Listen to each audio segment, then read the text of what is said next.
Education, Legislative and Parliamentary Affairs, Government of Gujarat, Shri Ganpat Bhai I. Patel, Honorable President and Patron-in-Chief, Ganpat University, Shri S.J. Haidar, IAS, Honorable Principal Secretary, Colleges and Universities, Government of Gujarat, has also conveyed best wishes for the program. Shri M. Nagarajan, IAS, Honorable Commissioner, Higher Education, Government of Gujarat, Shri G.T. Pandya, IAS, Honorable Director, Technical Education, Government of Gujarat, Dr. Mahendra Sharma, Honorable Pro-Chancellor and Director General, Ganpat University, Shri Raman Bhai Patel, MLA, Vijapur and Trustee, Ganpat University, Shri Anand Bhai Patel, BOG Member, Ganpat University, Shri J.S. Patel, BOG Member, Ganpat University, and Shri Govind Bhai Patel, BOG Member, Ganpat University, Dr. R.K. Patel, Pro-Vice Chancellor, Ganpat University, Dr. Amit Patel, Pro-Vice Chancellor and Executive Registrar, Ganpat University. We heartily welcome you all. We also welcome members of Board of Governors, Shri Bechar Bhai Patel, Ms. Rita Ben Patel, and Shri Rasesh Patel, who have joined online with us. Honorable Trustees, Government officials, invited guests, Deputy Pro-Vice Chancellors, Executive Deans, Directors, Principals, and Heads of various institutions, University officials, faculty colleagues, media representatives, entrepreneurs, startup founders, innovators, and students of Ganpat University, on this auspicious day, we welcome you all. To make this function a blessed one and invoke Goddess Saraswati by kindling the lamp of knowledge and wisdom, we invite our esteemed dignitaries to kindly kindle the lamp. Please, sir.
Thank you so much, sir.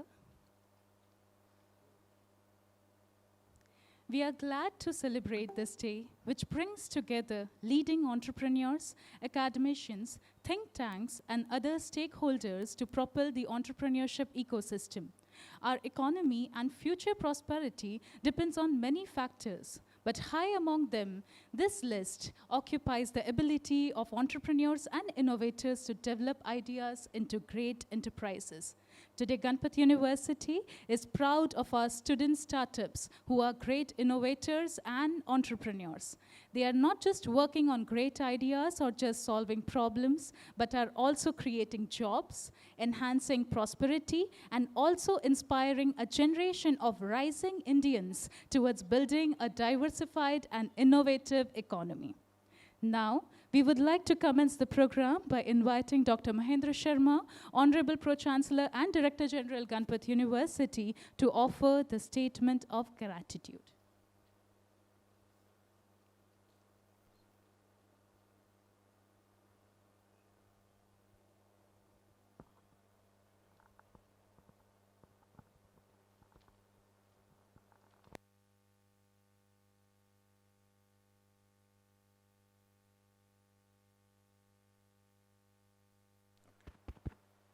A very good evening to one and all. As a part of Ganpat University culture, we start a function by expressing our gratitude to our founders and well-wishers. Ganpat University expresses deep gratitude to its founders, donors, trustees, donors of the land and the Constitution of India for giving the society and the country a great institution based on the philanthropic mission of Vidyaye Samadotkarsha, social upliftment through education. Ganpat University family also acknowledges the contribution of all the stakeholders, not limited to the Government of India, Government of Gujarat, all past and present members of the Board of Governors, Academic Council, Finance Committee, various bodies of the university, past and present office bearers, staff and students, we are thankful to each one for making us see this day. Thank you. Thank you very much, sir. Moving ahead, we are honored to have the august presence of Shri Rajeev Chandrasekhar ji, Honorable Minister of State for Skill Development and Entrepreneurship and Electronics and Information Technology, Government of India. We request representatives from Team Robocon, Mr. Vineet Mehta and Mr. Chintan Vekaria to present token of gratitude in form of a book and 3 masterpieces Dharohar, that is Akshay Guna, Dharohar and Saraswati Prava, prepared by team of Faculty of Architecture, Planning and Design, Ganpat University.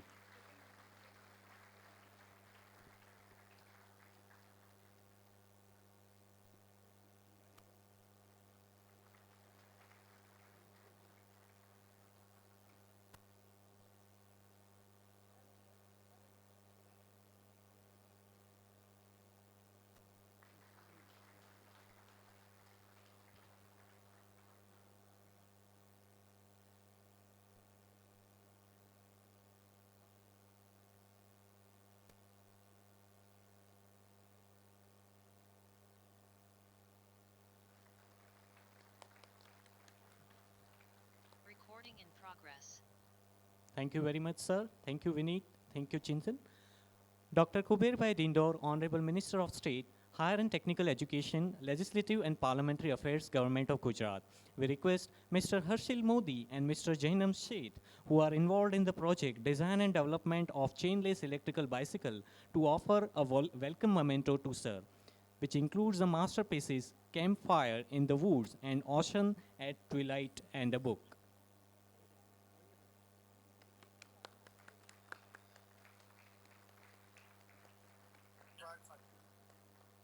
Okay, thank you.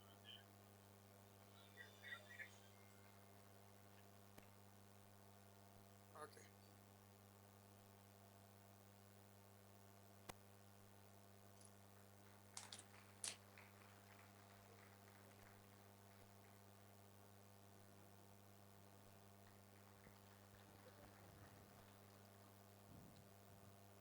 Thank you very much, sir. Thank you, Harshil and Jainam. We welcome Shri M. Nagarajan, IAS Honorable Commissioner, Higher Education, Government of Gujarat.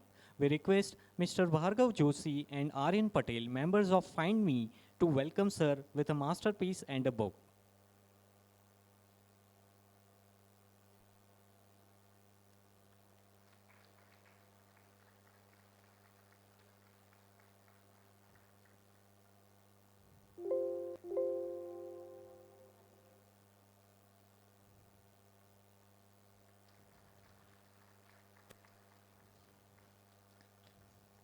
Thank you, sir. Thank you, Aryan and Bhargav. We warmly welcome Sri G.T. Pandya, IAS Honorable Director, Technical Education, Government of Gujarat. I request Mr. Prince Modi, involved in project IoT-based ECG monitoring system, and Mr. Rutvik Gamit, involved in project E-Micro-Mobility for Sustainable Urban Transportation, to felicitate sir with a book and a memento, that is High Tide.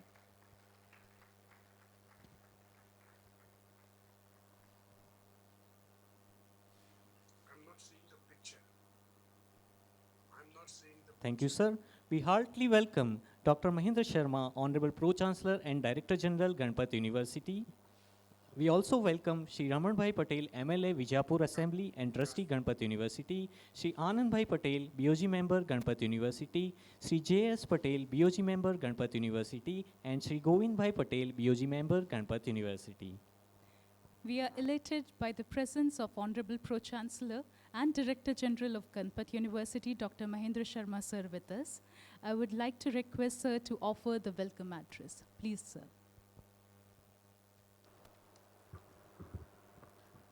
All the respected dignitaries who are present offline and online in the august presence of respected Honorable Minister of State for Skill Development, Entrepreneurship, Electronics and Information Technology, Government of India, Shri Rajeev Chandrasekhar ji, respected Honorable Minister of Education, Government of Gujarat, Shri Jitubhai Waganaji, who has sent his blessings to us. Respected Honorable Minister of State for Education, Government of Gujarat, Dr. Kuberbhai Dindorji, Honorable President of the University, respected Dada, Shri Ganpat Bhai Patel, Honorable Principal Secretary, Higher and Technical Education, Shri S.J. Haider Sahab. He has sent his blessings and he spoke to me just before the start of the function. Honorable Commissioner, Higher Education, Shri M. Nagarajanji, Honorable Director, Technical Education, Shri G.T. Pandyaji, Honorable Members of the Board of Governors who are with us on the dais and online, Honorable Trustees, Shri Hiranmayaji Mehtaji, CEO of iHub, Government of Gujarat, the Pro Vice Chancellors, Dr. R.K. Patel, Dr. Amit Patel, Deputy Pro Vice Chancellors, Executive Deans, Joint Registrar, Principals of Constituent Colleges, invited guests, startups, founders, co-founders, friends from media, student innovators, members of the organizing committee of today's important function, New India for Young India, Techade of Opportunities, and my fellow university staff colleagues and students. I feel privileged and honored to extend a warm welcome to all the eminent people who have assembled here today, both online and offline, for the important occasion on the visit of Honorable Minister Shri Rajeev Chandrasekhar ji, along with the elite group of distinguished personalities from Government of India and Government of Gujarat to Ganpat University. Shri Rajeev Chandrasekhar ji, आप समुद्र में एक बूंद नहीं हैं, आप एक बूंद में पूरे महासागर हैं. Sir, we are fortunate to have your presence at the university. The entire campus is charged up and motivated. Few days before, sir, while addressing an international conference at Bengaluru, said, "This is the time and moment for you to build your idea." The Prime Minister has said that startups are the core part of the new India economy architecture. On that note, we have today's interactive session with him, New India for Young India, Decade of Opportunities. Honorable Minister, today as a part of the visit, interacted, motivated and guided the various centers of excellences, industries, collaborating partners of Ganpat University, and took cognizance of various startups, student innovators, startup mentors, our 5G center, and our Japan-India Institute of Manufacturing Facility, Shipping Campus, and AR and VR Lab. Honorable Minister, sir, the leadership team at Ganpat University, under the inspirational leadership of respected Shri Ganpat Bhai Patel, along with the members of the Board of Governors, trustees and office bearers, believes in commitment to excellence, honesty and equitable community, innovations, intellectual curiosity and collaboration. Sir, we have curated industry-integrated teaching and learning model. We have a pharmaceutical manufacturing unit inside our pharmacy college, which is the only one in the country. We have an automobile assembly line inside for automobile engineering, which is again the only facility in the country.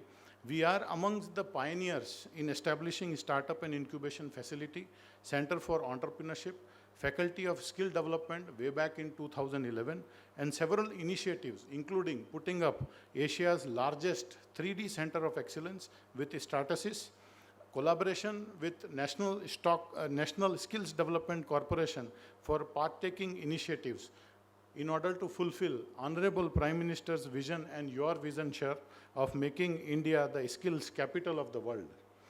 We have developed models that institutions were finding it difficult to establish.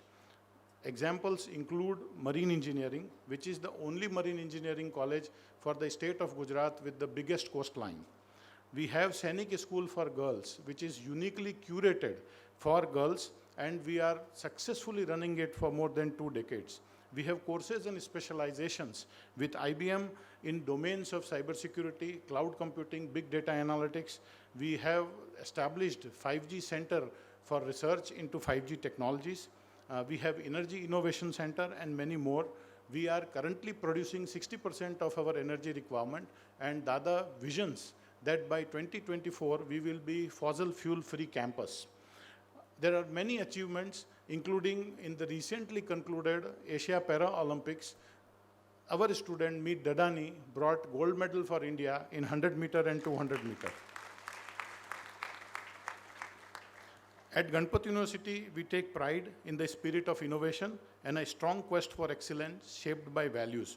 We strive to shape our students into leaders of tomorrow, and we train them to lead not only by deed and skill, but also by character and values. Our motto is student first, character must. We are proud of our unique identity as the rapidly upcoming industry-focused high-tech self-sustained university with public mission in Gujarat. And as we embark on the next stage of our journey, we look forward to educating and inspiring the next generation of graduates who will be future ambassadors of not only this university, but the country. We understand that transformation can be hard. It requires no extra effort to settle for the same old thing. Autopilot keeps us locked into past patterns, but transforming requires courage, commitment, and effort. It's tempting to stay camped in the zone of that's just how it is, but to get the really good stuff, you have to be willing to become an explorer and adventurer. On this occasion, we extend to the nation our commitment that Ganpat University will continue to be a place of hope, of excitement, of discovery, a place that shall pride in the joy of inquiry, a campus characterized by the sense of promise and pride, purpose and accomplishment. We shall continue the tradition of excellence. And today, sir, while you would be interacting with our startups and our innovators and students, you will have the taste of how we are able to develop these values as I have spoken. On this note, I welcome all the dignitaries and all the invited guests for interaction with the Honorable Minister through the dialogue, New India for Young India, Jai Bharat, Jai Jai Garvi Gujarat. Thank you, sir. We are privileged to have venerate presence of President and Patron-in-Chief Ganpat University, Shri Ganpat Bhai Patel, sir. May we please request, sir, for ceremonial address. Thank you. Good evening, good afternoon, everyone. Shri Rajeev Chandrasekhar ji, Honorable Minister of State for Skill Development and Entrepreneurship and Electronic and Information Technology, Government of India. Sir, thank you for making yourself available for us today. On behalf of entire GUNI family, I want to welcome you on our campus. Thank you. Sri Jitubhai Wagani, thank you for being available on the online. Thank you, Jitubhai. Dr. Kuber Dindorkar ji, Honorable Minister, Higher Technical Education, Legislative Parliamentary Affairs, Government of India. Thank you, sir, for being here today. Sri Haider Sahib, he talked to me today earlier from USA. Thank you for joining us and helping us out with our mission. Thank you, Haider Sahib. Sri Nagarajan Sahib, Honorable Commissioner, Higher Education, Government of Gujarat. Thank you for supporting us. Your support is very valuable to us. Sri G.T. Pandya Sahib, Honorable Director, Technical Education, Government of Gujarat. Thank you. Our dynamic Pro-Vice Chancellor, Pro-Chancellor, Dr. Sharma. He's the youngest Pro-Chancellor at any university, and he's getting younger. He's a dynamic, he's a 360-degree vision, and I don't know what we do without him. Amazing, amazing. Thank you, Sharma Sahib. Thank you for your energy. Dr. R.K. Patel, our Pro-Vice Chancellor, Ganpat University, for many, many years. Thank you, R.K. R.K. is a homegrown boy, and he has everything that what it takes. Dr. Amit Bhai, again, another homegrown boy, our Vice Chancellor and Executive Registrar. There is not a dull moment in his office. He is busy and he's dedicated 24/7, 365. Thank you, Amit Bhai. Member of Board of Governors, trustees, invited guests, executive deans, directors, principal and head of the various institutions, university officials, entrepreneurs, startup and founders, innovators, media, personnel from print and from visual media. Thank you for being here today. Faculty, staff, and most important, my dear students. The only reason we are here is you. Thank you. Dear Rajeev ji, your visit is very significant and relevant in many respects, especially the times when India wants to be Atmanirbhar, 5 trillion economy, and make in India. All now. We cannot wait. Time is now. We must do it. So let me thank you for supporting and motivating us today. I watched your video. You are an amazing person. Great achievement. You left US to serve the motherland. There cannot be a better cause. Thank you. I know you grew up in the era of Andy Grove and Gordon Moore. I'm very familiar with those characters. Amazing people. What a visionary people. The Moore's law still applies even today. This was 55 years ago when he came up with it, 60 years ago maybe. True visionary. His vision are prevalent today. We can see that in a 5G, artificial intelligence, and how everything is going to tie together. It's not, you can't have artificial intelligence without having 5G, and you cannot have everything else without having 5G. So we have to have all. We have no choice. It's not pick 2 out of 3. It's everything that we have to do it, and we have to do it now. The world we live in is changing, and it's changing even faster. I think more laws is more applicable today than it was when Moore made a statement. So for Atmanirbhar Bharat and a self-reliant Bharat, we must start leading the parade. We cannot be following anymore. Earlier we were just talking and someone said, America is struggling with 5G. Now India is also struggling with 5G. So we are at par. We are at least at par. And let me tell you, in US, 5G is not working everywhere. And so is in India.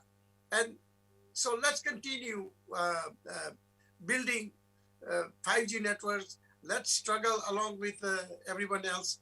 And maybe this is one step that we can get ahead. And we must get ahead. And I commend government for doing everything, the initiative, the amazing initiative that Narendra Bhai's team is coming up with. I have to salute them. Thank you, Narendra Bhai. We at Ganpat University has a mission. We are Vidyai Samajotkarsh. We are student first. We must have a character. Character is a must. We are rigorously working to realize our goals. Education institutions can play a major role in building the nation. I have seen it during my 50-60-year life in America. US institutions rigorously work to build the nation, and a lot of great ideas coming out of the institutions. And we are trying to do the same thing at Ganpat University. We are the most efficient university, I must say. We try to utilize, my father used to say, "Ek rupiya na trana deli karwani." That means stretch your rupees, stretch your dollars. And this is what we are good at. We have integrity. We sign code of conducts and we follow code of conducts, code of ethics. We are transparent. We are accountable for everything we do. We are to blame if something goes wrong, and we will accept it. This is our culture. This is why we call it GUNI, Gun 1. And that's what our family is. We live up to our values. Values are important to us. One another thing that our university has that no other university has. We have no president, sir. We have Dada and we have Dadi. And this is the culture we have. So we educate kids with a love and affection. And it goes a long ways. It gives a different feeling and a different meaning to the kids. We shall never compromise our value. Because of this, our next generation hopefully will serve the society in a much better way than they would otherwise. The qualities seems to be novel to everyone else, but we must practice these qualities. Education without these qualities is not an education. Narendra Bhai has been talking about Atmanirbhar Bharat, self-reliant Bharat, out-of-box thinking Bharat. This type of education must start at the birth of the child. And like earlier I was saying in our interaction, spoon feeding is not a way of life. I think we should make independent thinkers, independent doers, find a different way of doing things, travel on a paved roads, unpaved roads. Life is, as usual, is not for us. I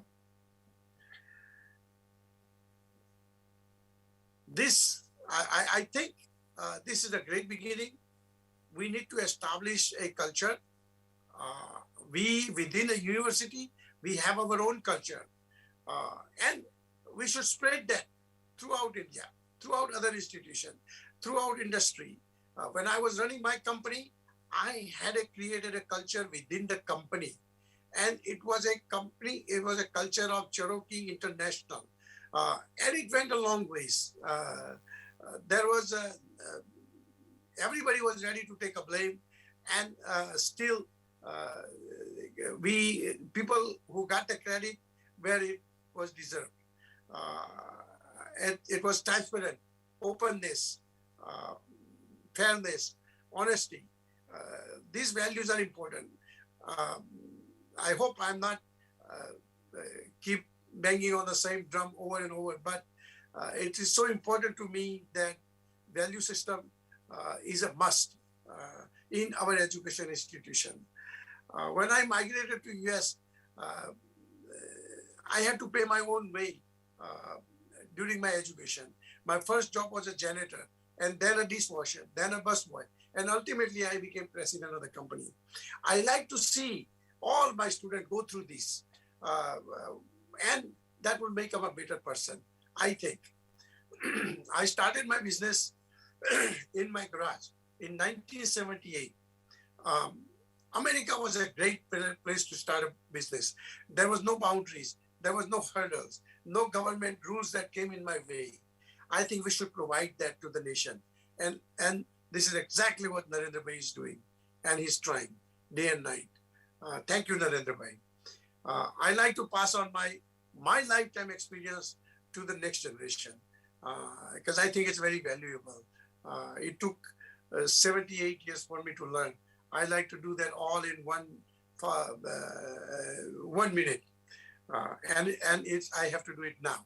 Dear Rajeev ji, I am sure that you have similar experience that I have. I am sure you had your good days and a bad days. I am sure you have passed through the hardship. So we like to listen that from you too also. On a personal side, my personal goal is to create thousands of Rajeev ji, thousands of Modi jis, and Ratan Tata from this university. Many, many Steve Jobs, and maybe few Ganpat Bhai also.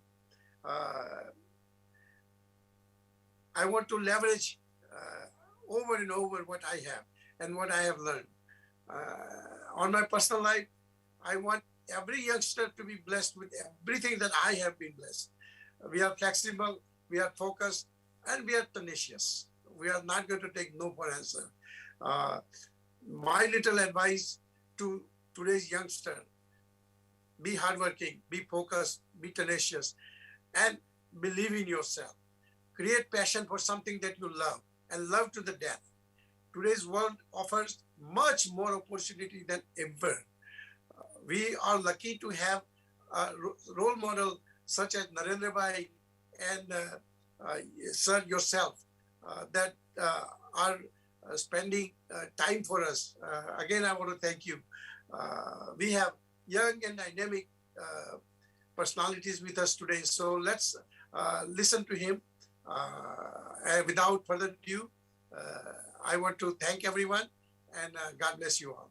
Thank you. Thank you very much, sir. Yeah. We are honored to have with us Dr. Kuber Bhai Dindor, Honorable Minister, Higher and Technical Education, Legislative and Parliamentary Affairs, Government of Gujarat. We would like to invite sir to kindly address the gathering. Please, sir.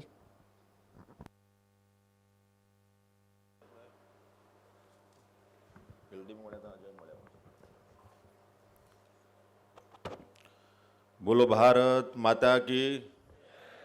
કેટલા વાગ્યાના બેઠેલા છો?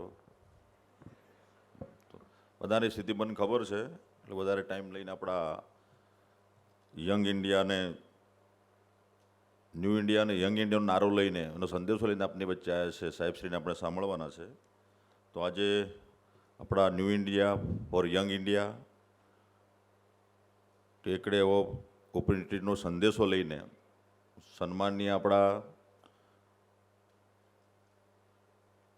આપણા ભારત સરકારના skill અને entrepreneurship મંત્રી સન્માનીય રાજીવ ચંદ્રશેખરજીનો બીજો round છે ગુજરાતમાં, અને તમામ યુનિવર્સિટીના વિદ્યાર્થીઓ સાથે એમનો ચર્ચા સંવાદ મિત્રો થાય છે. આપની વચ્ચે આજે ઉપસ્થિત છે, એમનું સ્વાગત કરું છું.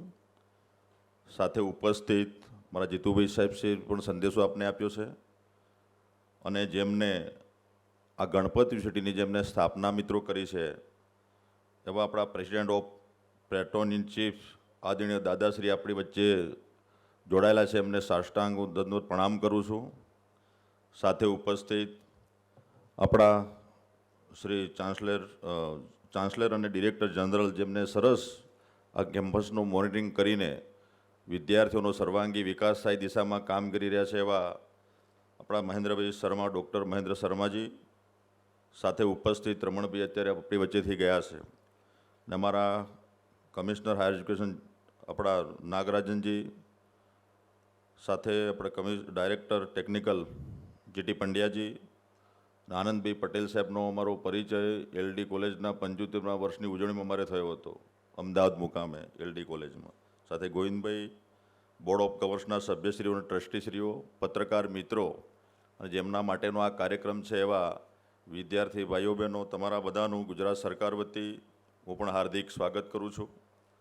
સાથે આપણા મેમ્બર્સ અહીં ઉપસ્થિત છે, તમામ વિભાગોના વડાઓ છે, સંલગ્ન આપણી સંસ્થાઓ છે, અને આચાર્ય મિત્રો પણ અહીંયા છે, શૈક્ષણિક અને બેંક શૈક્ષણિક કર્મચારી મિત્રો છે. તમામનું હું સ્વાગત કરું છું અને સાથે સાથે નમસ્કાર કરું છું. મિત્રો, અહીંયા બહાર આપણે એક સૂત્ર છે, દાદાશ્રીએ સૂત્ર આપ્યું છે, ગૌરવભેર કહી શકાય તેમ છે કે વિદ્યા થકી સમાજનો ઉત્કર્ષ. પણ સમાજનો ઉત્કર્ષ એ વિદ્યા થકી જ છે. સૂત્ર મિત્રો આપણે અહીંયા બહાર જે સ્લોગન લગાવેલું છે એ સાચા અર્થમાં સાર્થક કરવાનો કામ એ સૂત્ર નથી, પણ આપણા બધાના માટે એક મંત્ર છે. એ મંત્રને સાર્થક કરવાનું કામ આપણા યુનિવર્સિટીના કર્મચારી મિત્રો બધા કરી રહ્યા છે. એ વિધાનને ગણપત યુનિવર્સિટીએ ખરેખર ચરિતાર્થ કરી બતાવ્યું છે, અને આજે નજર સમક્ષ મિત્રો આપણે નિહાળીએ છીએ. અને હું પણ એક અત્યંત આનંદિત છું કે આ કાર્યક્રમમાં સહભાગી થવાનો મને પણ મોકો મળ્યો છે, એટલે મારું પણ એક સૌભાગ્ય સમજું છું.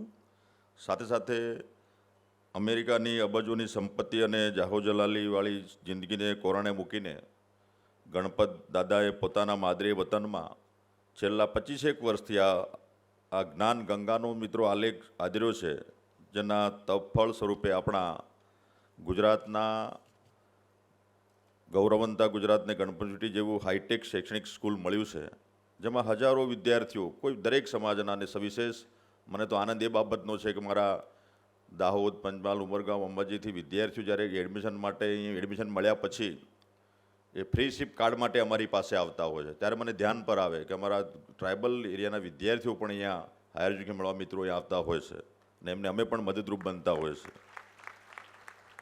તો આવા જેવા હજારો વિદ્યાર્થીઓ શિક્ષણ મેળવીને ઉચ્ચ કારકિર્દી બનાવે છે અને સમાજમાં વિવિધ રીતે પોતાની સેવાઓ આપી રહ્યા છે. દાદાનો આ વિદ્યાર્થી સમાજનો ઉત્કર્ષ એ વિચાર ખરેખર ખૂબ જ ઉન્નત છે. સમાજના વિકાસ માટે સરકાર ગમે તેટલી યોજનાઓ લાવે, એનો સારામાં સારો અમલ કરાવે, પણ એ સમાજ કે સમાજના જે લોકોએ શિક્ષણને મહત્ત્વ આપ્યું છે એ જ લોકોનો કાયમી ઉત્કર્ષ આપણે જોઈ શક્યા છીએ.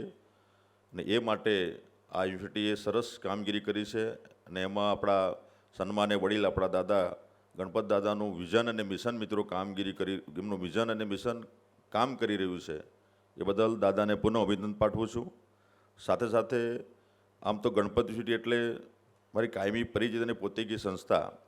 મેં પહેલા દિવસથી ગણપત યુનિવર્સિટીનો વિકાસ થતો જોયો છે ને હું પણ એક અધ્યાપક તલોદ કોલેજમાં છું, આર્ટ્સ કોલેજમાં, આર્ટ્સ ફેકલ્ટીમાં. ની સ્થાપના થઈ ત્યારે મને પણ ધ્યાન પર છે અહીંયા યુનિવર્સિટીના જે આપણા જે યુનિવર્સિટીના જન્મોત્સવ પણ ઘણીવાર મારે આવવાનું થયું છે. સાથે સાથે ગણપત યુનિવર્સિટીની સ્થાપના એ આપણા દેશની એક જે થઈ એમાં આપણા દેશની જે ઝડપી યુનિવર્સિટીની જે ગતિ અને વિકાસ જે થયો, સેન્ટર ઓફ એક્સલન્સ પણ આપણે મિત્રો અહીં આપ્યું છે અને એમાં પ્રગતિ કરેલી જે યુનિવર્સિટીઓ છે એમાં ગણપત યુનિવર્સિટી ટોચના સ્થાને છે અને એ આપણા બધાના માટે ગૌરવની બાબત છે મિત્રો. સાથે સાથે મિત્રો આ એક નોન સ્ટોપ લર્નિંગ પ્રક્રિયા સાથે સેવા આપણે આપી રહ્યા નથી. સાથે સાથે યુનિવર્સિટીની શિક્ષણના માર્ગને અવરોધ્યા વિના સમાજની સેવા પણ કરી છે. કોવિડની મહામારીમાં પણ આપણે બધાએ 12,000 જેટલા વિદ્યાર્થીઓનું ઓનલાઈન ટીચિંગ કાર્ય પણ આપણા અહીંયાથી કરવામાં આવ્યું છે. લોકડાઉન વિશે જ્યારે સમય જે આવ્યો એ સમયે આપણે બધાએ વિદ્યાર્થીઓ અને અધ્યાપક મિત્રો બધાના સહિયારા પ્રયાસથી 12,000 જેટલા વિદ્યાર્થીઓને ઘરેથી આપણે એજ્યુકેશન ઓનલાઈન શિક્ષણ આપવાનું કામ પણ ખરેખર અહીંયા કરવામાં આવ્યું, પણ સારી બાબત છે. સાથે સાથે શિક્ષણની સાથે સાથે ચાર દિવાલોની વચ્ચે વિદ્યાર્થીઓનું ઘડતર થાય એમ નહીં, પણ આપણું કલ્ચર એક્ટિવિટી હોય, સ્પોર્ટની બાબત હોય અને નાટક જે સ્કિલ અલગ અલગ જે સ્કિલ છે એને ખીલવવાનું કામ પણ અહીંથી થાય છે. એના માધ્યમથી આપણી રમતગમતનું શિક્ષણ વ્યક્તિત્વમાં સહનશીલતા અને નેતૃત્વનું મૂલ્ય કેળવે છે અને એમાં પણ વિક્રમ નીલ સ્પોર્ટ એકેડમીની સ્થાપના ખરેખર પ્રશંસનીય છે, કારણ કે તે વર્તમાન યુનિવર્સિટીની સૌથી નોંધપાત્ર સિદ્ધિઓમાંની એક છે. ગણપત યુનિવર્સિટીએ એસોકેમ દ્વારા શ્રેષ્ઠ ખાનગી યુનિવર્સિટી ઓફ ધ યર એવોર્ડથી નવાજવામાં છે, પણ આપણા બધાના માટે ગૌરવની બાબત છે. અને ભારતમાં ટોપ 50માં સ્થાન પ્રાપ્ત કરનાર ગુજરાતની એકમાત્ર યુનિવર્સિટી હોય તો આપણી ગણપત યુનિવર્સિટી છે. મિત્રો, દાદાને પણ તાળીઓથી વધાવીએ. સન્માનીય આપણા દેશના વડાપ્રધાન શ્રી નરેન્દ્રભાઈ મોદીજીના નેતૃત્વ હેઠળ ગુજરાત અને સમગ્ર ભારત વિકાસની અનેક ઊંચાઈઓ સર કરી રહ્યું છે, જેમાં ગુજરાત સરકારને શિક્ષણ અને શિક્ષણ સંસ્થાઓ પર વિશેષ અપેક્ષાઓ છે. અને શિક્ષણ વિભાગના રાજ્ય કક્ષાના મંત્રી તરીકે મને કહેતા આનંદ થાય છે કે ગણપત યુનિવર્સિટી સરકારની તમામ અપેક્ષાઓ મિત્રો પરિપૂર્ણ કરે છે.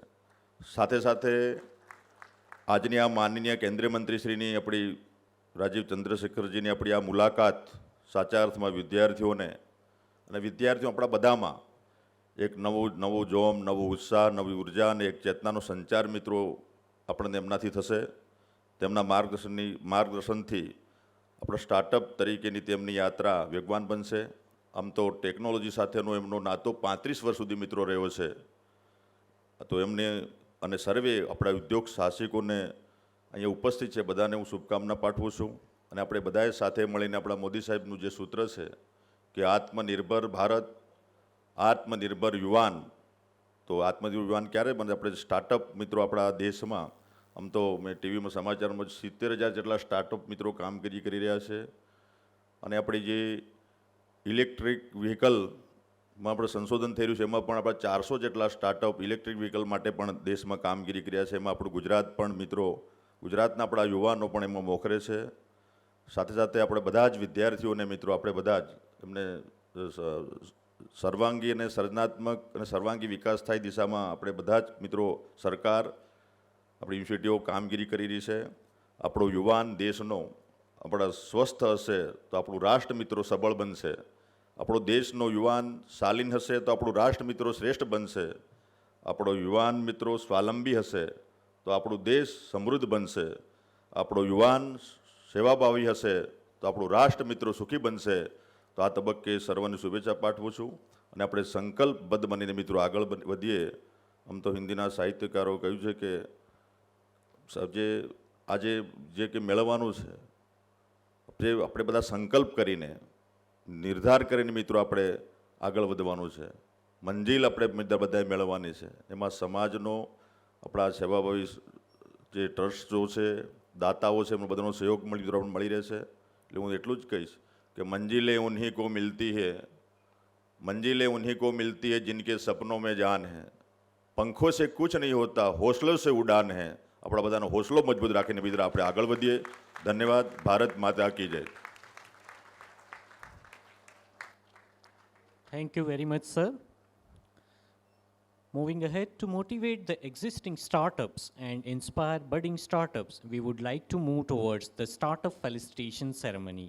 We request Shri Rajeev Chandrasekhar ji, Hon'ble Minister of State for Skill Development and Entrepreneurship and Electronics and Information Technology, Government of India, to kindly come forward to felicitate the startups. We invite Team Kachua Solutions Private Limited for Photon VR to come forward on the stage.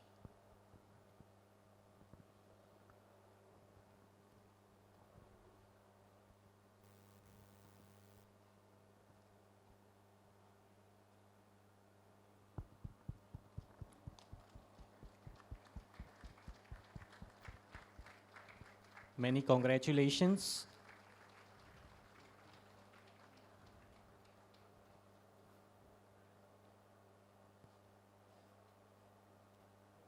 Team Herald AgroStar.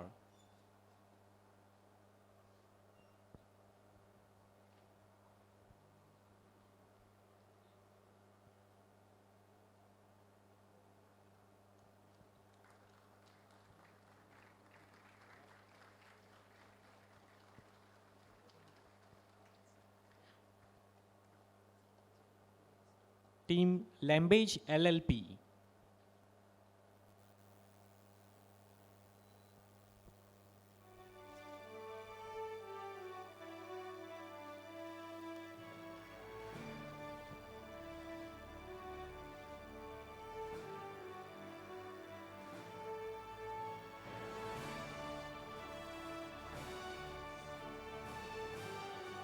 Team Lambage LLP.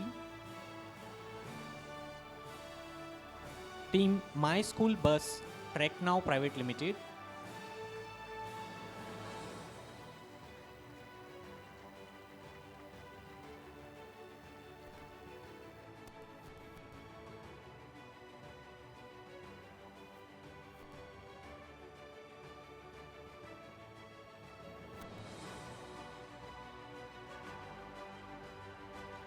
Herald AgroStar. Students of Herald AgroStar, please come forward.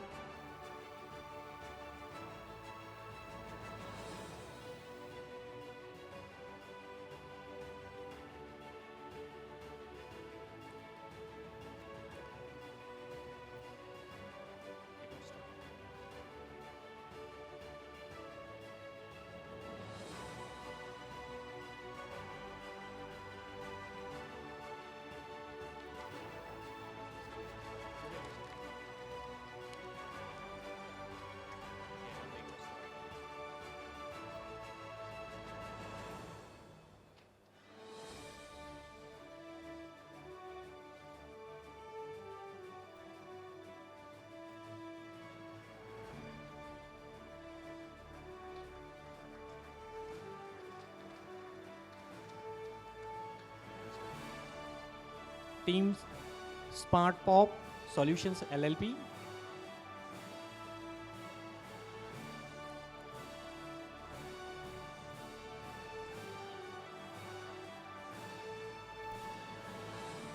Congratulations. Team GUNI Guru PDV Education Private Limited.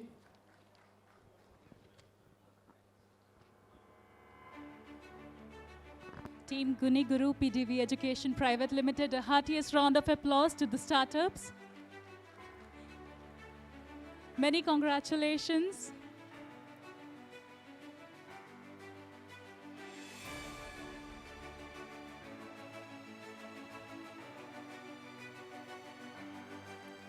Team Toy Mahal Service Limited.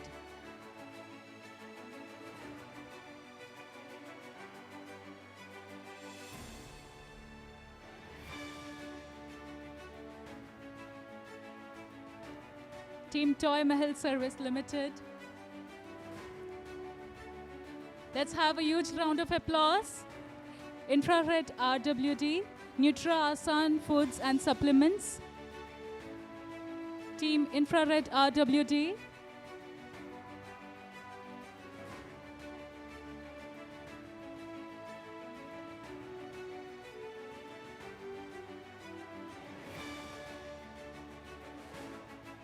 Team UNESA Private Limited. We call upon Team UNESA Private Limited. Heartiest wishes.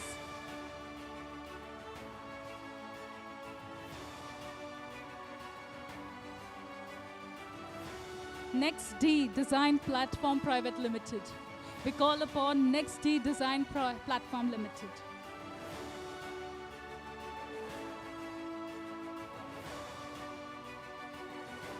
Heartiest congratulations to all the winners. And let us have a huge round of applause.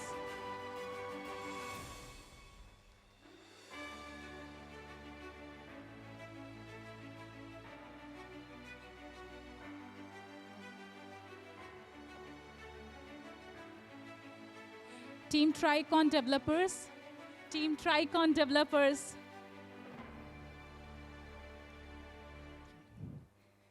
Please come.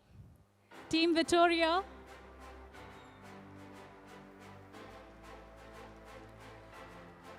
Team Vittoria. Team Buff India.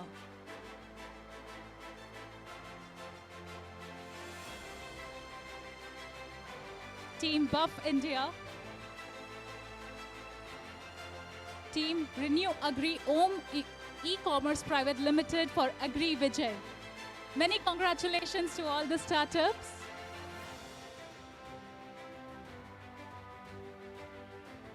Team Movers.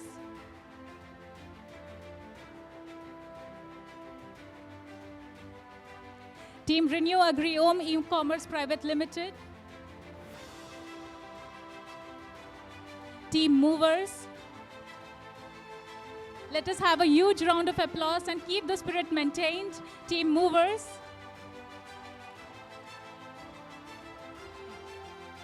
An applause for their enormous efforts to constantly pursue their entrepreneurial endeavor. Heartiest congratulations.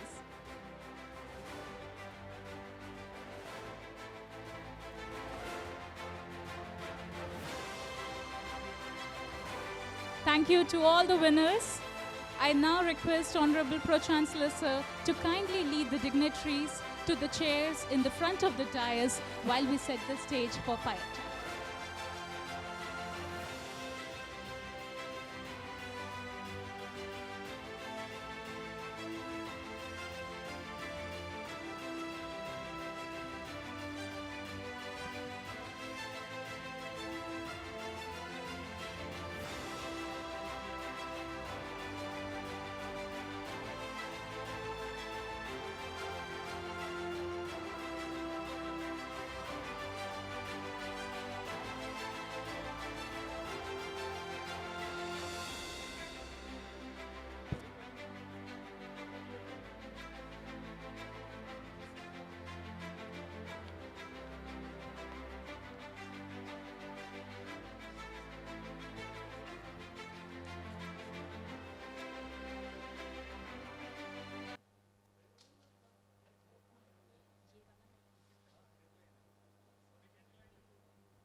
We will be soon starting the fireside chat. I thank the audience for their patient listening.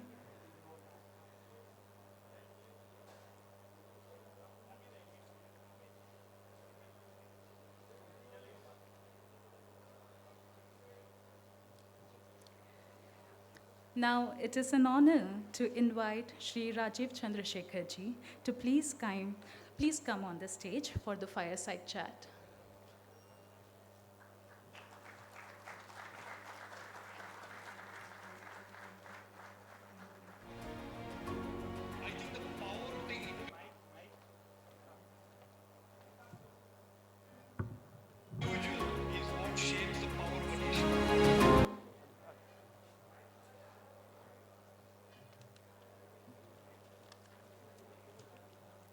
And now comes the most awaited moment of the function, the fireside chat with our chief guest of the day, Shri Rajeev Chandrasekhar, Sir, Honorable Minister of the State, Skill and Development and Entrepreneurship, Electronics and Information Technology, Government of India.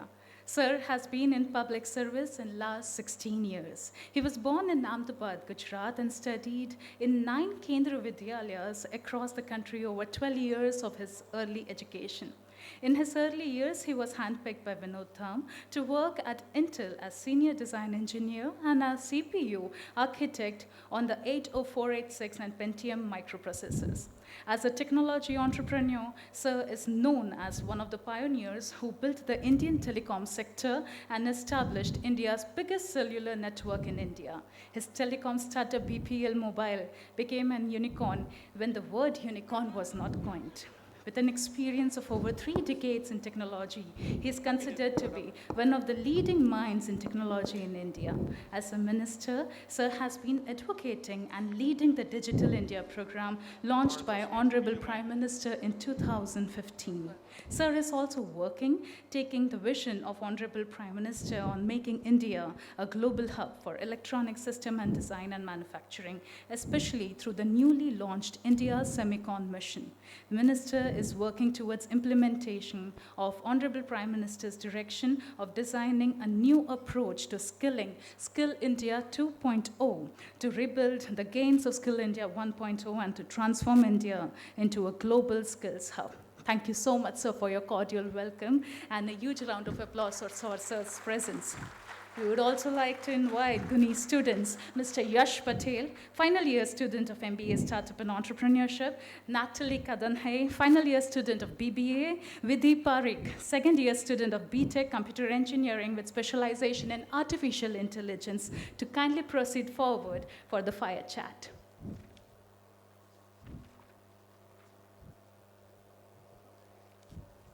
Very good evening, sir. Good evening. Thank you for giving us an opportunity to interact with you. I would like to ask you the first question.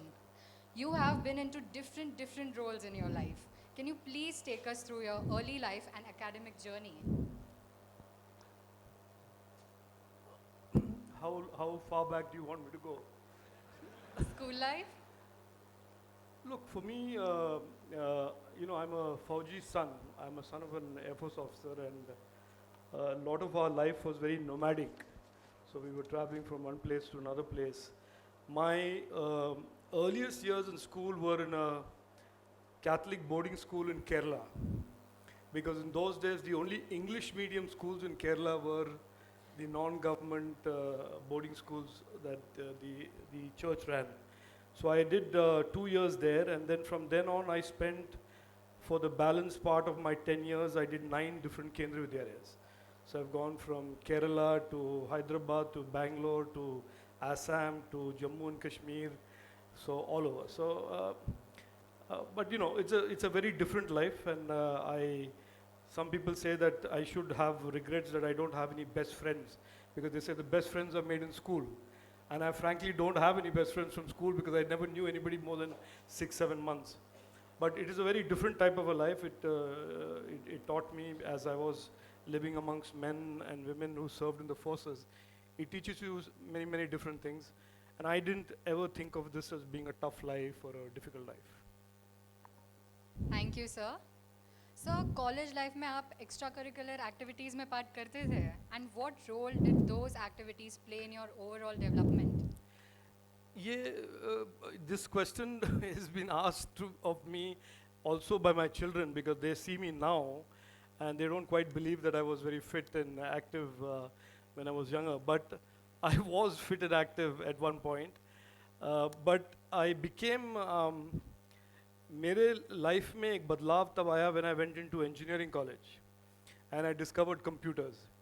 And in my third year of engineering, I discovered those days the first 8-bit computer was launched, and we had those days a computer center and people had to go line up and use the computer. From then on, my life became very different. I became what is referred to now as a computer geek.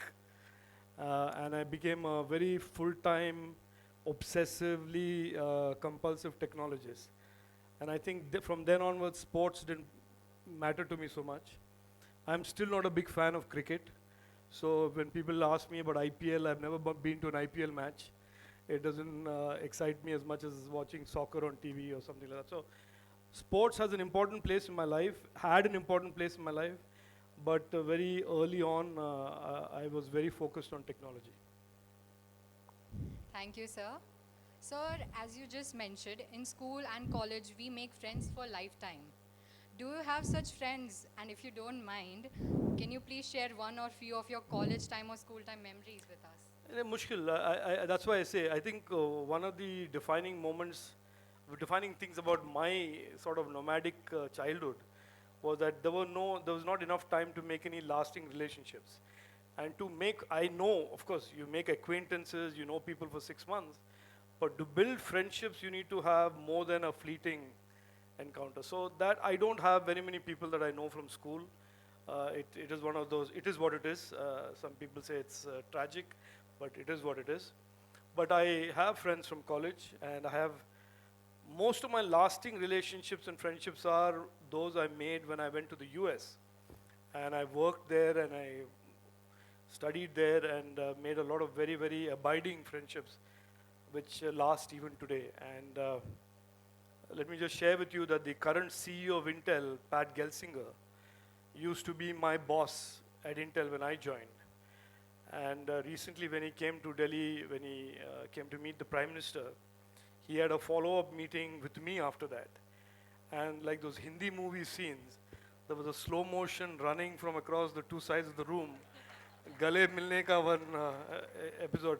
So those are the friends that I really have in my life. And like I said, they come from a different background and they come from my experiences of working in the tech space.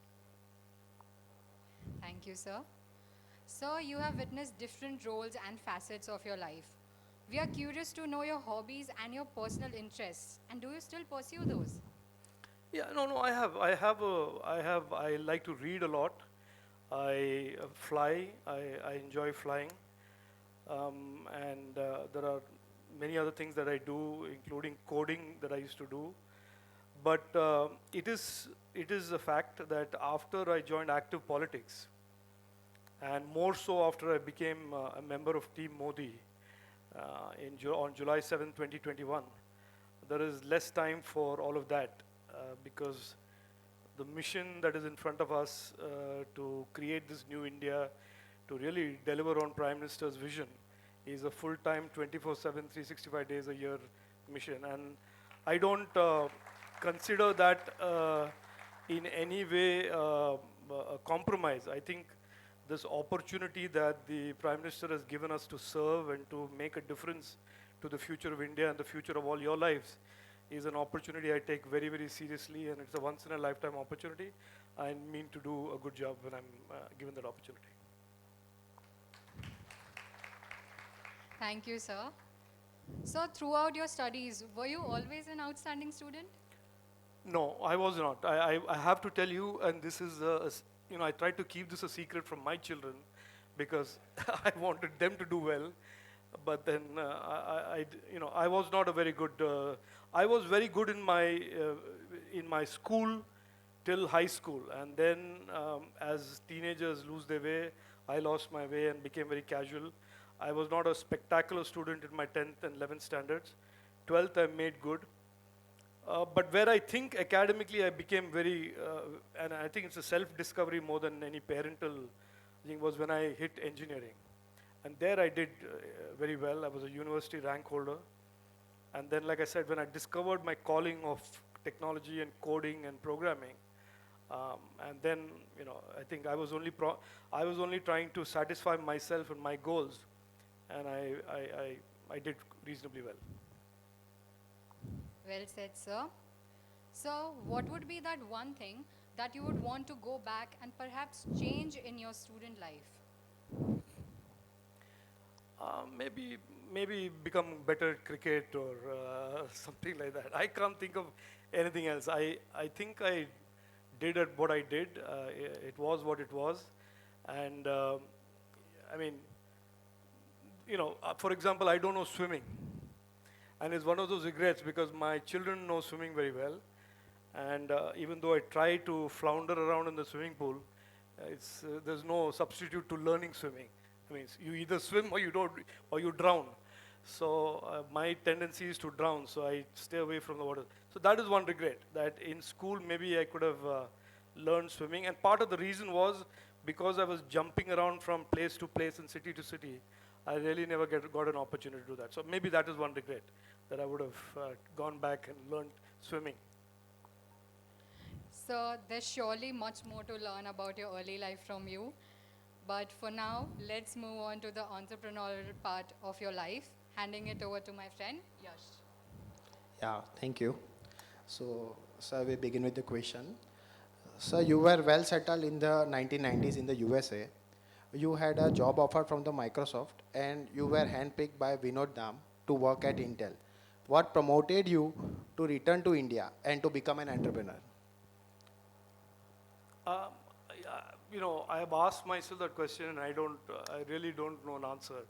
I was in the US, like I said, I was 25 years old. I had done exceedingly well, and then I came to India in 1991 and a chance meeting with a gentleman called Rajesh Pilot, who used to be a minister, and he was a minister for communication. And he used to be a student of my father in the Air Force. So my father introduced him to me one day, and he in a joking way said, "ये वहाँ पे क्यों time waste कर रहे हो? India में आकर हम telecom यहाँ पे शुरू कर रहे हैं. Why don't you try telecom?" And I took it as a challenge. You know, at 26 years old, you're slightly, anyway, you're wired differently. So I said, "चलो देखेंगे 2 साल." So I took a 2-year leave of absence from Intel, applied, got a license, and was awarded the license. And there is a moment of epiphany in my mind. I still repeat this to people, that I was in Kerala for a wedding. It was the monsoon season. And I wanted to make a phone call because to renew my green card in the US, to the US Embassy. And I still remember this. It was raining heavily, and I went to the little hotel that I was staying, and I said, I want to make a call to Delhi. Un dinon mein there was a concept called STD. I don't know how many, you all will definitely not know what it is. But some older people will know what the STD was. Yeah, standard trunk dialing. And the way you got these trunk calls done was you paid X rupees for a normal trunk call, and you dialed a number and said, "Mujhe Delhi ka ye number chahiye." Or you say, "Mujhe urgent call chahiye," you pay 4 times that. Then you say, if you really wanted it fast, you say lightning call, and they got it for you in 1 hour's time. Otherwise, the trunk call took 4 hours, 5 hours. So rainy season, I was sitting on the reception of this hotel, and I asked him to connect me to, it took 1 hour, 2 hours, then I increased it to a lightning call. And with the lightning call, I could barely hear the person in Delhi. So it struck me, कि boss, यहाँ पे तो telecom का ज़रूरत है ही. So that is how I moved headlong into entrepreneurship of telecom. It was totally tukkabaji of the highest order.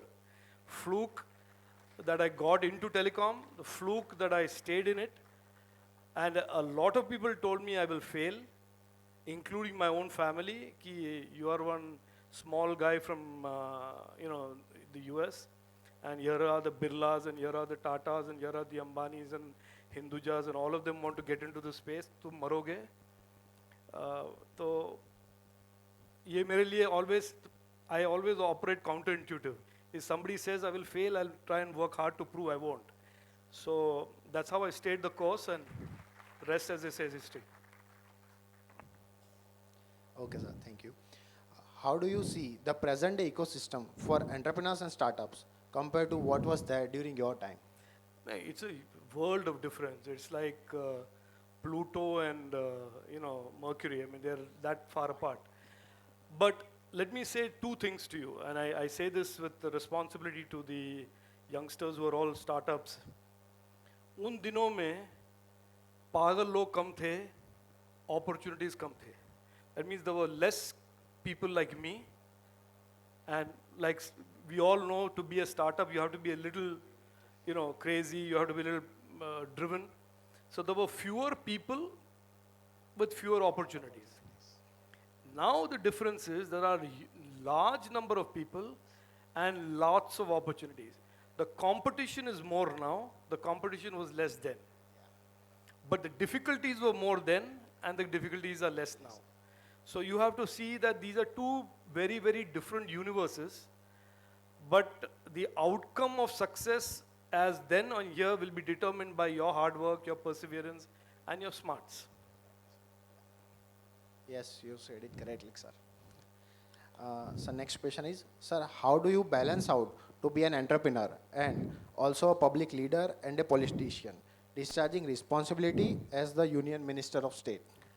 No, so I stopped being, I left all my business interest way back in 2014. 2013, I exited everything. I had a stint where I was, when I got into politics, I have to tell you very honestly, वो भी एक तुक्का था. Again, I had sold my company.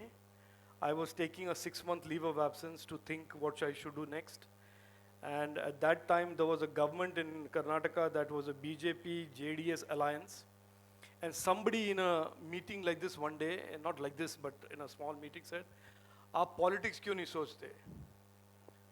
Why don't you think of politics as your next career?" Because I must have said, I'm thinking of what to do next. So I said, "Theek hai, let's see." And that's exactly how I got into politics. And I thought I will be there for one term.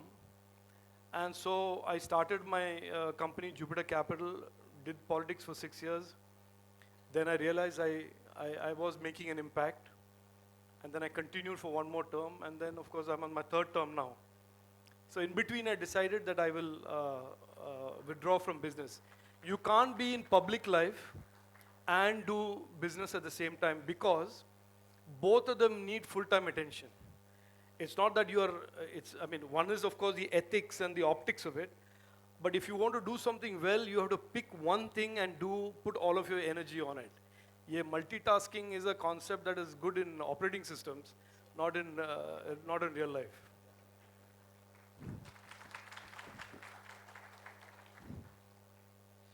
So accordingly to you, how a successful entrepreneur should handle his or her successor and prepare him or her to lead the venture to make it sustainable? Look, this is a difficult question because it depends on what phase of maturity of the company we are talking about.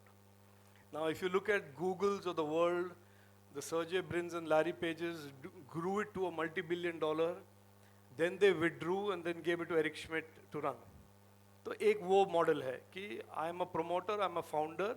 It is a heavily technology capability driven business. I am the one who is developing the technology. I am the one giving all of the intellectual. I build it, and then when it's becoming a business or when it's being monetized, I bring in some professional management. The other is that I take the business in the early days, understand the business has multiple facets to it, or the business company has multiple facets to it. The founder picks the area he or she is good at and stays focused on that and leaves the leadership of that, hands over the leadership to a successor. So it depends on which part of it that question is addressed. Because no true founder will leave a business and his role and say, "You are my successor." Unless the successor says, "मैं आपसे तेज आदमी हूँ या तेज person हूँ."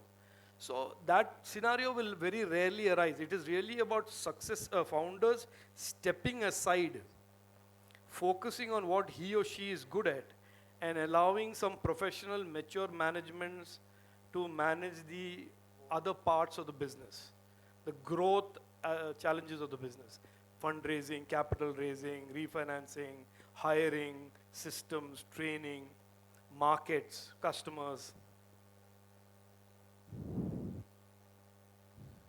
Rightly said, sir. We see a lot of opportunities being created in urban areas, but still we feel that there is a lot to do to empower the youth and citizens in rural parts of our country. I am pressing on startup and entrepreneurship for this particular question. Being a minister for skill development and entrepreneurship, what is the vision to empower them? Look, the Prime Minister's vision for this is very, very clear. He said in 2014, and he has said it even recently, कि जो pre-2014, the technology opportunities were limited to 3 or 4 cities.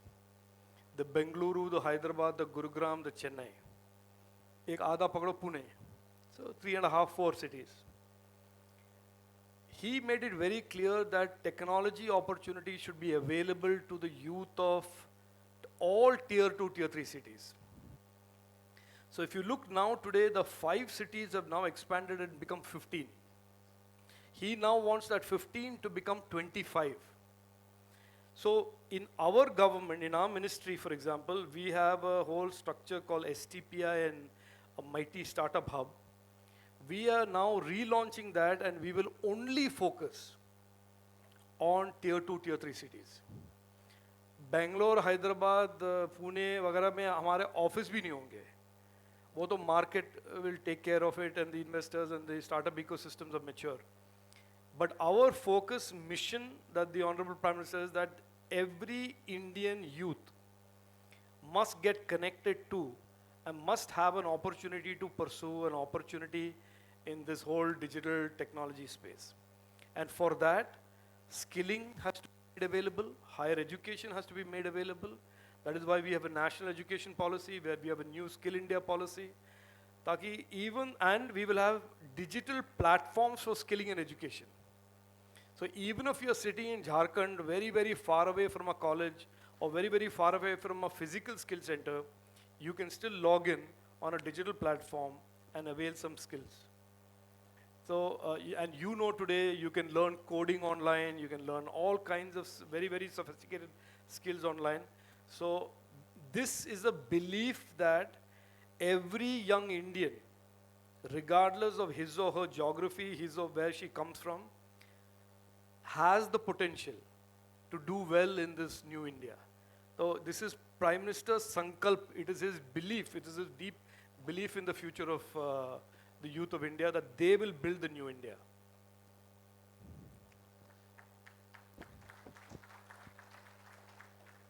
So, sir, my next question pertains to Indian skill certification, as you said. Just one second, if you can interrupt that. I just want to tell you, you asked me about this rural remote part. Na? Yes, I'll just share one thing with you. The government of India ran a program called AI for Youth, where we took 1,000 young students from 9th, 10th standards from government schools all over the country and taught them AI programming, not what? AI coding. And then said, you now code, computer were given to them, and the top 100 will be recognized. You know the girl who, the number 1 AI program was by a young 9th standard girl from Lalitpur, UP, from a government school, and she did a full AI app. Nandini Kushwaha is the name? Nandini Kushwaha. Remember that name, because 10 years from now, she will be a PhD AI researcher for this country.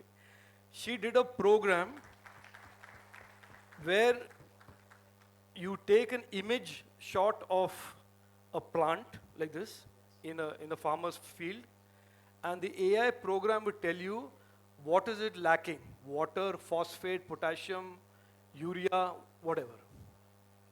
9th standard girl. So, just to make the point that the potential to succeed, the will to succeed, the determination to succeed is there in every young Indian, regardless of whether it's in Lalitpur or Jharkhand or Mehsana or Gandhinagar or Surat or Nagpur or Nasik. So our job is to connect them to the opportunity. I just wanted to make that point. Yeah, thank you, sir.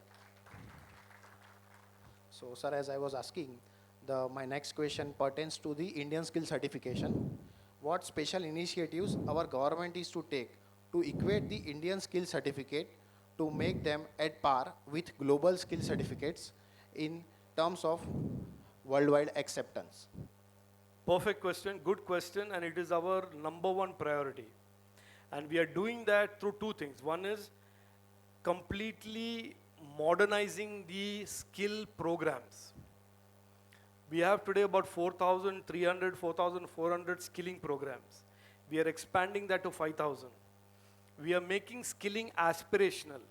That is skilling is not only for school dropouts, it is also for college graduates. That is the proposition of skilling.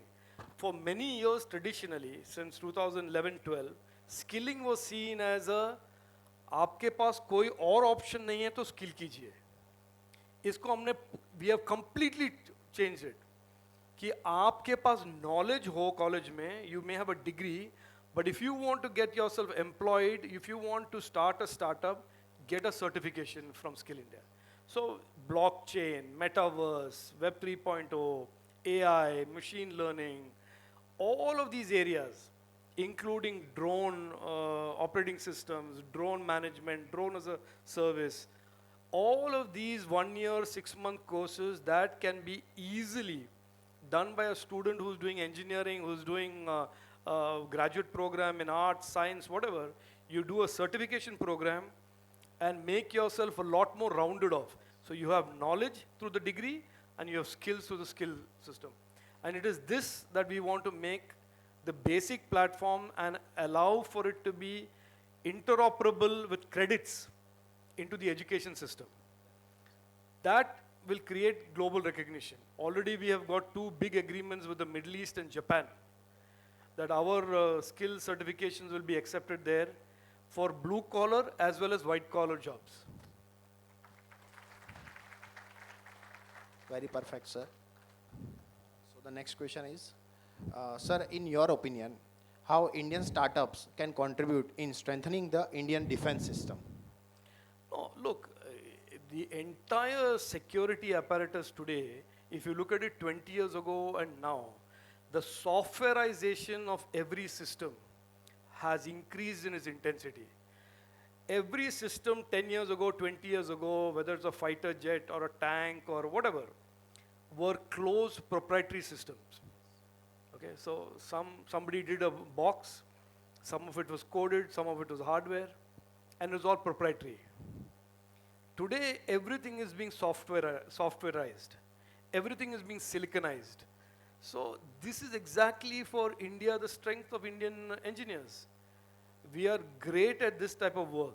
So that is why when the Prime Minister says, Honorable Prime Minister says कि the next 10 years are India's Techade, वो सोच के कह रहे हैं कि जो digitization is happening around us, that digitization requires more and more coders, more and more software architects, more and more software engineers, more and more semiconductor design engineers, rather than those good old days of having somebody do a big black box and create these hard-coded solutions.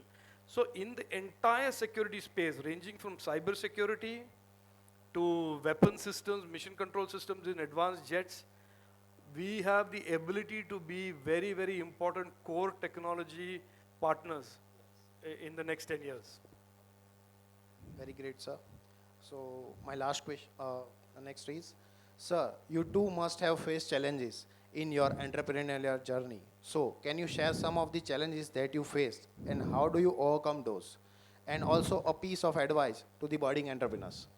The challenges there are going to be. I will honestly tell you, I had built $1 billion company in 1998-99 in 6 years after I started, 5 years after I started. And by 2001, I had gone bankrupt, same company. So bankrupt, I'm using the phrase in a broad sense, but it went like that. And then I brought it back up over 3 years. Yeah, so, no, so these are cycles in the life of a venture. There is nothing that guarantees success. And you have to be clear that the environment, whether it's government policy, whether it is competition, whether it's technology trends, any one thing can upset all of your assumptions. If you look at the history of technology, and I happen to have a little spectator sort of a view on it, all the companies that were leading tech companies when I was a student have disappeared. Digital Equipment Corporation, Compaq, AT&T, these are all the big companies that made computers those days. Pure gayab, Wang, all of them have disappeared. And they disappeared by the mid-90s. Then the whole next range of companies that came in, IBM, disappeared. IBM is only now in big mini and high-performance computing. They're not on the desktop anymore. So these cycles in technology today are short, abrupt, disruptive. And if you don't ride the cycle and understand the cycle, and you say कि मैंने startup कर दिया है, चलो relax करके गोवा जाते हैं. By the time you come back from Goa, there may be no business model left. So being alert, being absolutely on the ball every day, every minute, being very aware of your environment, especially technology environment, is absolutely critical for survival and growth of tech. So to entrepreneurs, I always say, don't read the headline and be swayed by the headline. I have become a unicorn. I have become this. I have hit a milestone. Those are good to give you some boost of confidence. But the basic fundamental essentials of a technology business are, you have to have mastery on the technology. Your technology has to have mastery of the current trend of technology. And that you have to have a team that is very clearly adapting those technologies in an innovative and proper manner. So the idea itself is not enough for a success. The execution and continuing execution is very, very important. So it means, sir, at every stage you need to update. Bahar. Okay. I'm sorry. Yeah. So thank you, sir. That was my part. So I would like to hand over to Natalie, my colleague. Thank you, Yash. Good evening, sir. Good evening. Firstly, sir, the world is rapidly moving with disruption of innovations and technology. In your opinion, where will technology lead this world to, and how will it affect India's position in the global outlook? No, so the first answer, Natalie, if there's anybody in the world who tries to predict which way technology is going to go, he's either leading you on or he's being very foolish. Nobody can tell you what is going to happen 2 years from now in terms of what will be the new normal then, excepting you can make a safe assumption that the normal of 2022 is not going to be the normal of 2024. And that there is going to be disruptions that are going to come at this from the Web 3.0 side or the blockchain side or something. So that is the one answer to that question. The second is, one thing is very clear and it is very obvious and evident post-COVID, more than ever, that the rate of acceleration of digitization of the world's governments, world's enterprises, and the world's consumers requires that there be more and more digital talent available to support that digitization process. And the second facet of that is, in the global supply chains of digital technology, products and services, a new word has crept in called trust. So the world's countries and the world's enterprises want increasingly trusted partners to deliver digital products and solutions. And invariably their choice is going to come on India. So for India, this is a huge opportunity. You have seen today that tech industry in India has grown 18% last year, in the middle of the pandemic, with all those work from home disruptions, because the demand for digitization around the world is so huge. So I think for India, it is really an inflection point. I've said this publicly, and I say it again. For Indian entrepreneurs, Indian startups, and for India, 2022, 2021 is a big inflection point in the growth of our digital economy. Thank you, sir. Today, everybody is talking about 5G. How will it change a common man's life at the last mile? No, look, this is actually, this question will have a one-day answer. You need a seminar on this. I mean, I am very passionate about this subject, and I could see Ganpatji is also very passionate about the subject. 5G is a very, very, very deeply transformational wireless technology. And I'll explain to you why. First of all, it creates a totally new paradigm of the internet. We know wireless technology is to be human-to-human communication. But this is now human to sensor, sensor to machine, machine to machine, machine to sensor, sensor to human. The matrix, the complexity of the internet is going to be many-fold different from what you have today, number one. And even today, nobody fully understands the innovation ecosystem around 5G.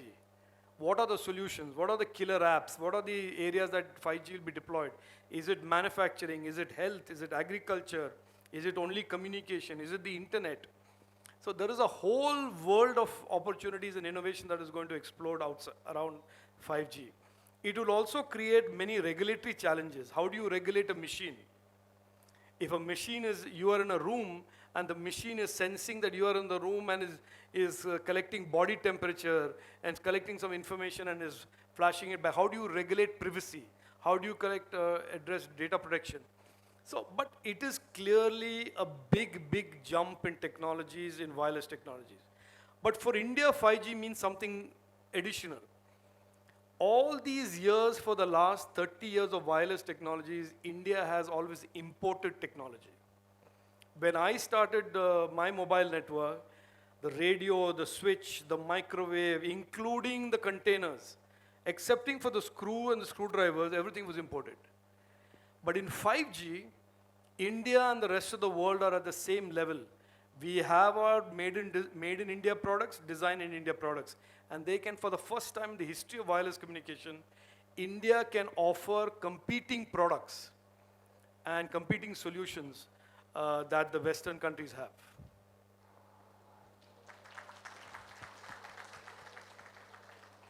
Thank you, sir. Sir, as we have witnessed, India has very tactfully handled the global pandemic. So how has India leveraged the technology to tackle COVID-19? No, I mean, this is like those full tosses that you get for cricket and you hit it for a sixth. This is a good question because for me, the pandemic is the time in the history of India which has reset India's image, India's ambitions amongst the world's community of nations. Just think about this very dispassionately. 2020, the entire world was hit by the same crisis. It has never happened in our lifetime. Sometimes we have a problem, Japan won't have a problem. Sometimes Japan has a problem, we don't have a problem. But for the first time in the history of mankind, every country and every citizen around the world were faced with one challenge, this pandemic. Nobody knew what it was. Nobody had the answers for it. Nobody even knew what the question was. But look, 2 years later, who has performed as a country and a people and who has not? You look at India, 200 crore vaccinations voluntary. You look at India, highest growth, rebounding, highest growth rate country in the world.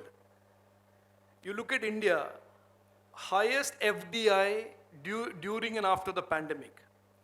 The fastest growing innovation startup ecosystem in the world. Okay, that's great. I'm Indian, I'm happy about it. Look at the US. They still are struggling with voluntary vaccinations. They have an economy totally messed up with high inflation. And I want to point out to you for your benefit, in my country, there were some geniuses in 2020, a young youth icon, whose name I shall not mention here. I don't want to drag you into politics. Along with this financial advisor, who's an out on bail ex-finance minister, who said all of 2020 and early 2021, India is not doing enough. India should follow the US lead. India should take the solutions that the Americans are doing. The entire narrative as if India was incapable of our own resilient response. And in by the way, then they've shut up after that. They have not opened their mouth after 2021. Today, 2022, the world looks at India with awe and respect for having protected its people. 800 million, 80 crore Indians were given food grains for 18 months free of cost. In the world's largest food distribution program during COVID pandemic. So we not only protected lives, we vaccinated people with our own Indian-made vaccine. We've grown the economy at the fastest rate compared to any country in the world, received more foreign investment than any country in the world.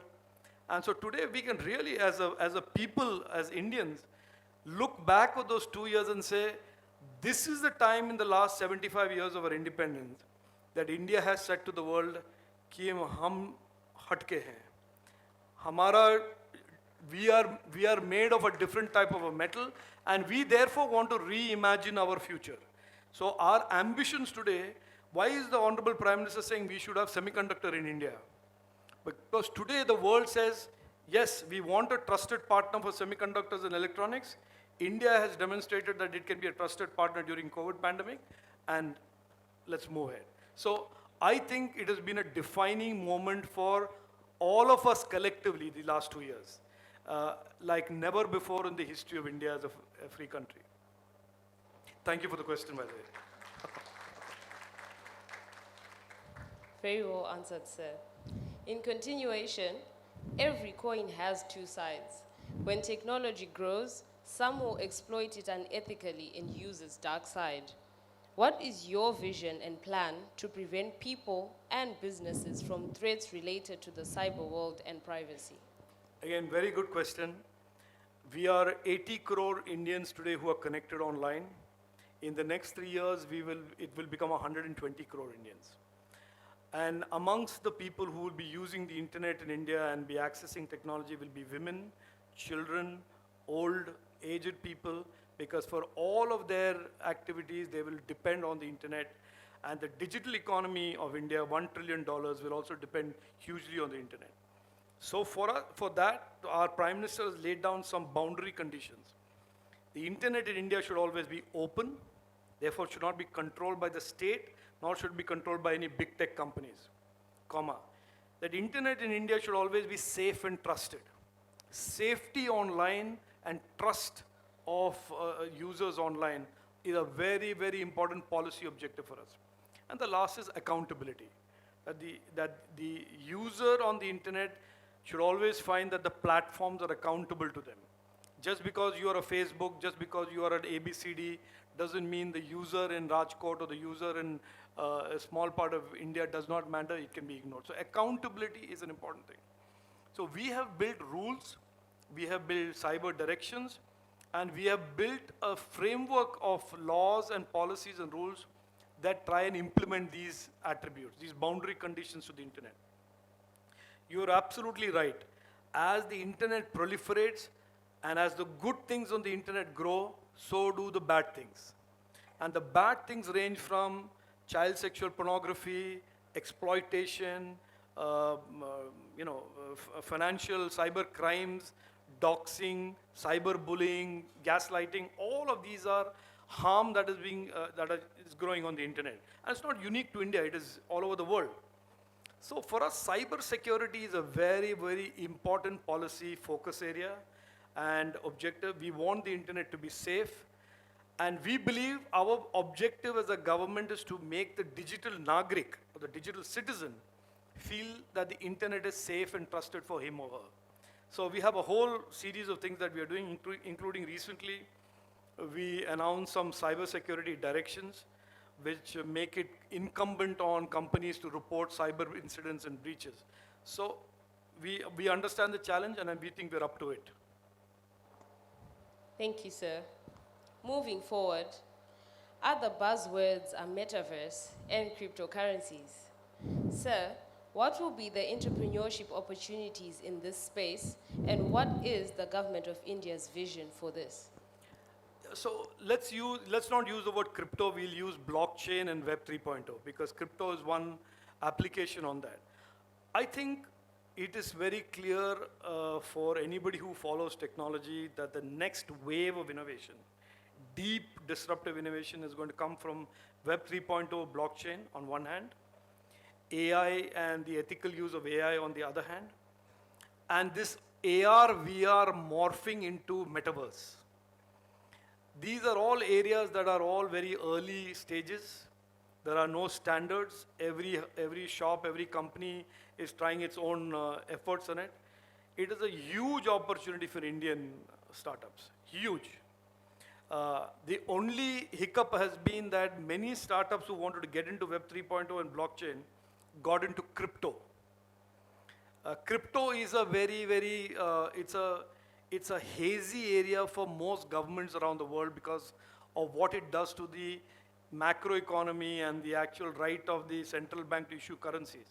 So if you leave crypto out of the equation and you focus on decentralized ledger, distributed ledger, blockchain, Web 3.0, they are not buzzwords. They are really our assessment of what tomorrow's future will look like. And I think they are real opportunities and significant opportunities. Thank you, sir. Out of curiosity, you have studied in a US university and have been a successful entrepreneur also. I come from Zimbabwe, studying here in India. Many other students from different parts of the world are studying at Ganpat University and other universities in India. I see great opportunities in cross-border startups. Solving other countries' problems, sitting here in India, what will be your advice to us on this? Oh, I think either you're reading my mind or you have somebody planted in my office, because very recently we spoke about exactly this opportunity, that the government under Prime Minister Narendra Modi ji has created so many solutions for government. Public platforms, goods, Aadhaar, GSTN, income tax, the health CoWIN platform, and that really that these technologies must be available to countries that don't have that kind of a digital ecosystem. And so recently when the digital minister of Morocco met me recently, and we were having a discussion, we came to this around the conversation about why can't we have entrepreneurs and startups from countries collaborate to take these technologies to their country. And we as a government of India are absolutely open, because these are open source platforms. We don't want to make money out of it, but we would definitely like to see the people of Zimbabwe benefit as the people of India have benefited, or the people of any country benefit, who don't have the, and frankly, it's not a question of whether you have the technology ecosystem or not, who don't has to go through the reinvention of the wheel when there is a scalable, robust, proved, ruggedized platform and solution here. So I think that is a tremendous opportunity. If you are here at Ganpat University and you intend to go back, some of the areas that have been worked on here in India, it's very good idea to collaborate with startups here and create and deploy solutions for use by your communities and your families in Zimbabwe.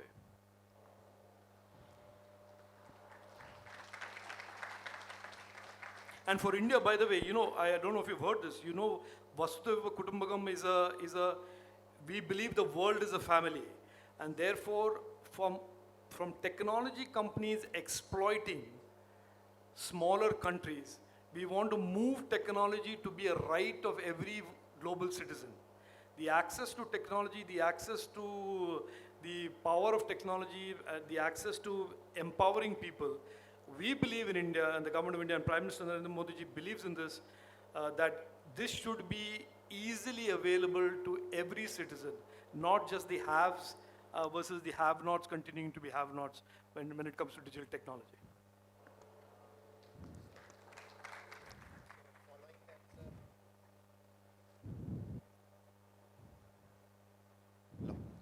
So I was thinking about that. So one question is, sir, how UPI payment gateway is accepting different countries. Correct. So that is the technology which we have built. Yeah. And now the different countries. No, so therefore, let's assume for a minute, I'm just thinking aloud, if you go back to Zimbabwe or wherever, your friends and colleagues anywhere else, and you create a UPI a platform for local use.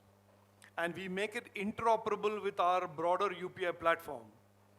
You don't have to have the entire engine there. You can have the entire engine in India, plus you have the client edge side products in Zimbabwe. So there are many tremendous applications through partnerships like this. In the old days, it would be that a company would sit here and then appoint a representative in Zimbabwe to market its products. Now there's no need for that. You have a startup from Zimbabwe or startup from any other country in Africa collaborating with startups in India and creating solutions. Thank you, sir. Sir, thank you so much for patiently answering all our questions. I'm sure the audience must also be having a few questions of their own. Handing it over to the moderator. Sure.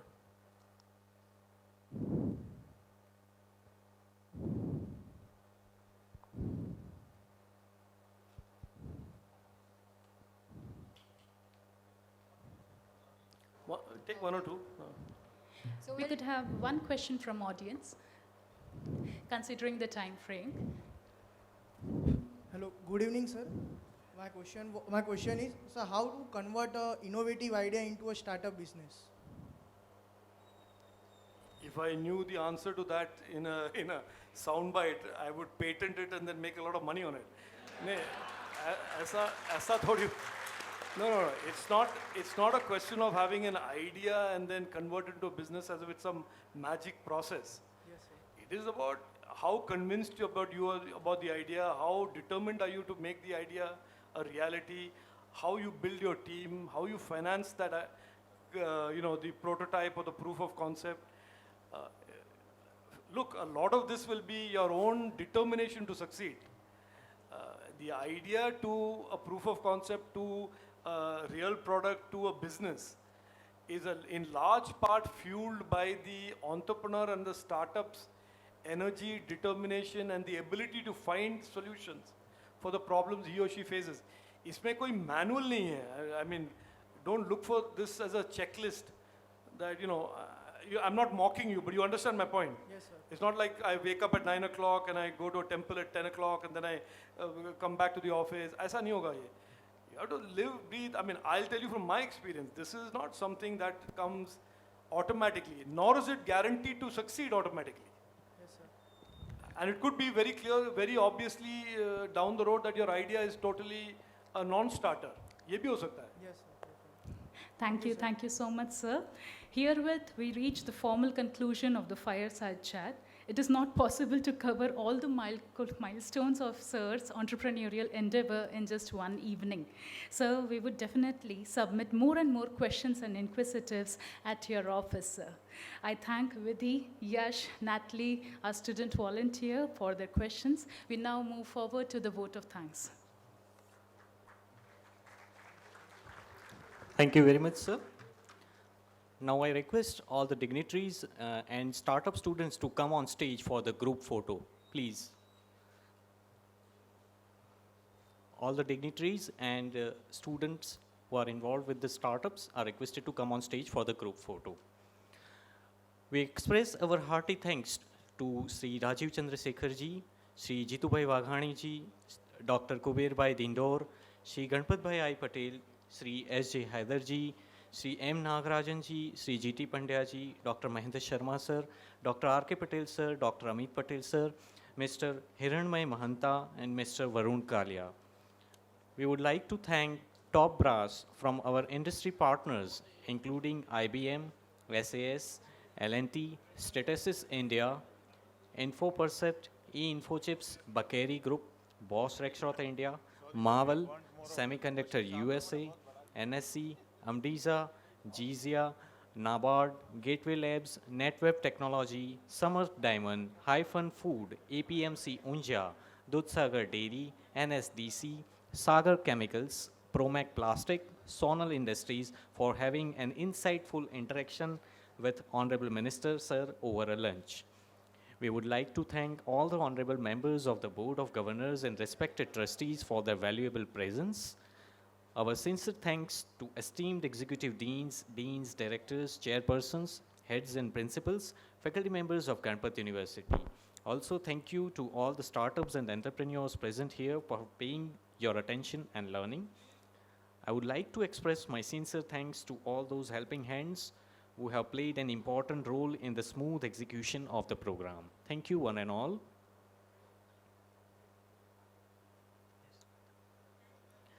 Now I would request everyone to please rise for the national anthem.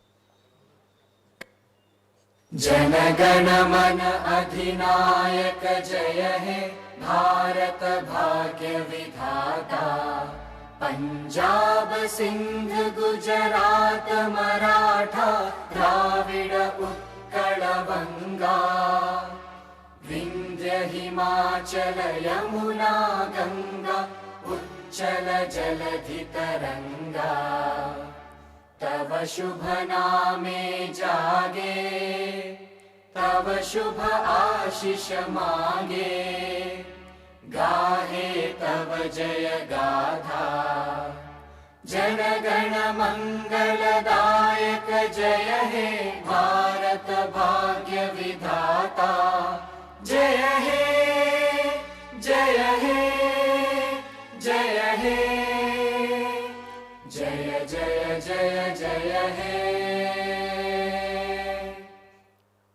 Thank you very much, everyone. We have media interaction over here only. So media representatives are requested to be over here only. There is a dinner arrangement for all the invited guests, media representatives, and startup students. No, over here. We have changed the venue.